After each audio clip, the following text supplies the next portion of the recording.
Welcome to another fabulous episode of Unapologetically Free. Now, today I will be continuing on my first video and I'm going to share more about the changes that I experienced during this 1 year of NoFap slash semen retention. Now, the first thing I want to do is to define my journey, right? What specifically did I do or not do? Now, in NoFap terms, I did what you call a NoFap hard mode. Hard mode as in not only did I abstain from watching pornography, abstain from masturbation, abstain from orgasm, I did not have any sexual activity with another woman as well. And this means that I do not touch my wee wee and I did not have any conscious ejaculation. I did have wet dreams, and throughout the now almost 400 days, I have had 4 to 5 short spurts, maybe 1 hour, 30 minutes, 15 minutes, 5 minutes peaking of sexually stimulating content. Now, all these are going to be normal, and if you tell me that any man on earth can go 1 year totally without looking at a pixelated screen of sexual content, then hats off and respect to that person. But I think for myself, it is a journey, and it is about not being a perfectionist. So be kind to yourself, and that is what I did, and I have been able to come this far as well. So yep, that is my journey. So for the bulk of today's video, I will be sharing about how this experience changed my interaction with females, as well as some of the observations that I have made when I went on dates and interacted with females in general. Now, the first observation is that there's a lot less lust and there's a lot more of that human connection and human conversation. So, just one thing to announce as well in this journey of NoFap and semen retention, I finally got together with someone. So I now have a girlfriend. Now, before doing so, I went on multiple dates with multiple women, and all the while approaching it from a point of view of wanting to find a life partner, a wife in my case. You see, when you are on semen retention and on NoFap hard mode, sex really becomes less big of a deal, especially when you are able to go months without stimulating yourself. And what I realize is that many a times for guys, it's only when you're stimulated beyond a certain point, for example, a 5 out of 10 level of arousal, where 10 is the point of orgasm.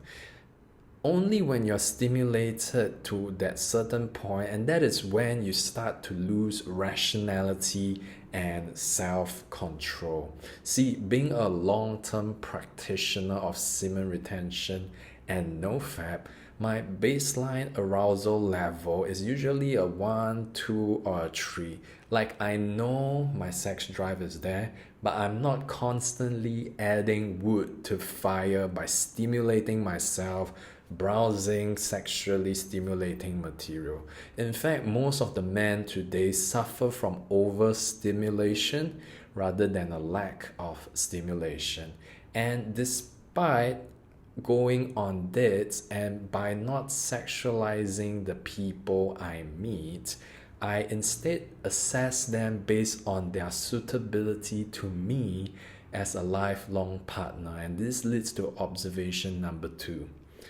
Apart from sex, it is not easy for women to add value. Not so much that it isn't easy, it's more of a lot of women today, because of the low standards of men, many men accept a lot of BS from women because of sex. And in my case, I'll call it the no nut clarity. I have gone on dates and just stopped the dating process and rejected even women who were considered rather beautiful, for example.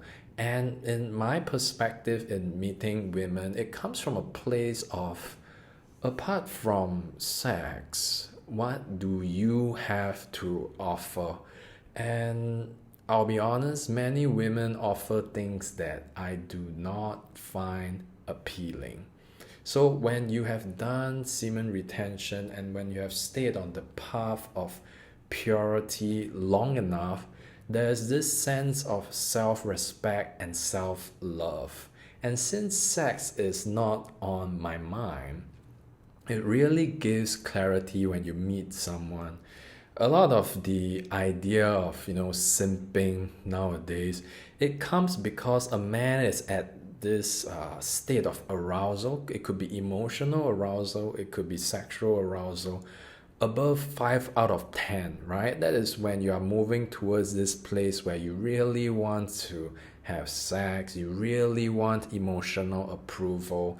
And I think when it comes to emotional love and when it comes to sexual desire, a man should be able to choose to say that, hey, let me maintain a period of self-control where my sexual urges are not high, or even if they are high, I continue to maintain this mindset of purity so that I allow logic to guide my actions rather than act like a fool and make the bad decision that I may come to regret.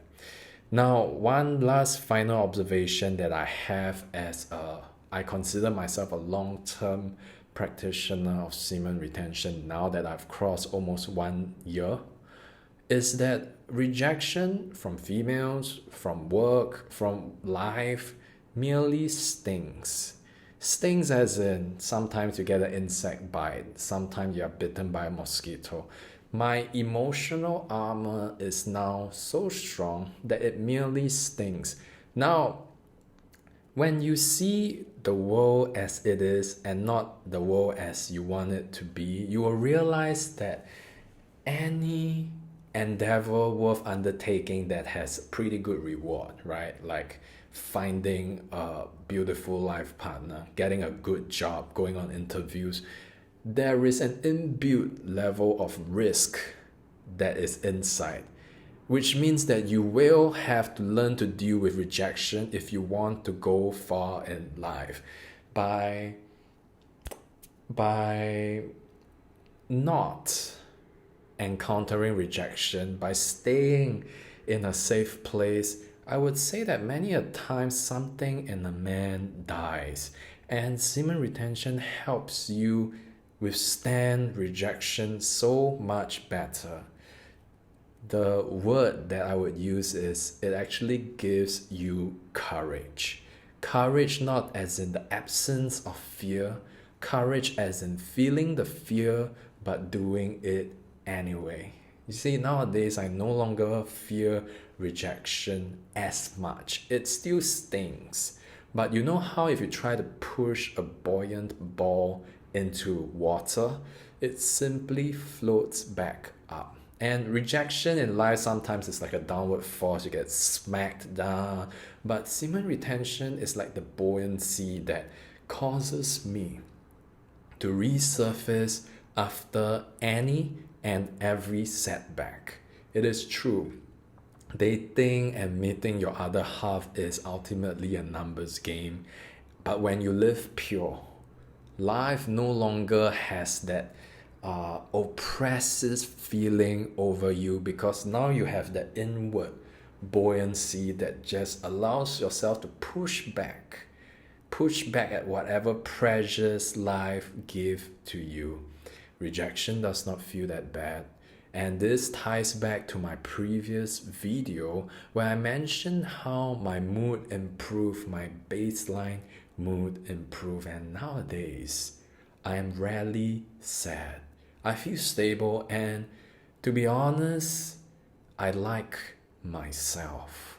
See, life is a journey, and to be able to come to a place where I feel contentment by existing, when you are able to accept yourself for who you are right now, not because you are perfect, not because you have no flaws, but to be able to accept that this is where you are right now and that you can take small steps to improve in the future by being kind to yourself in your inner dialogue. It is a great blessing like no other. See, for those of you watching this video, I do hope that you are struggling and winning in trying to stay pure and staying pure. I would rather struggle with mixed victories than live a certain life of defeat. Stay pure and persevere. Your time will come. Now, if you want to apply the secrets to succeed in NoFap once and for all, if you are tired of an unproductive life, if you're tired of being lied to by people telling you that your life can change in the matter of days, visit my Patreon page in the description box and support me at the Unapologetic Warrior tier and above. Get this ebook that I'm writing and apply the hacks right now to win in life.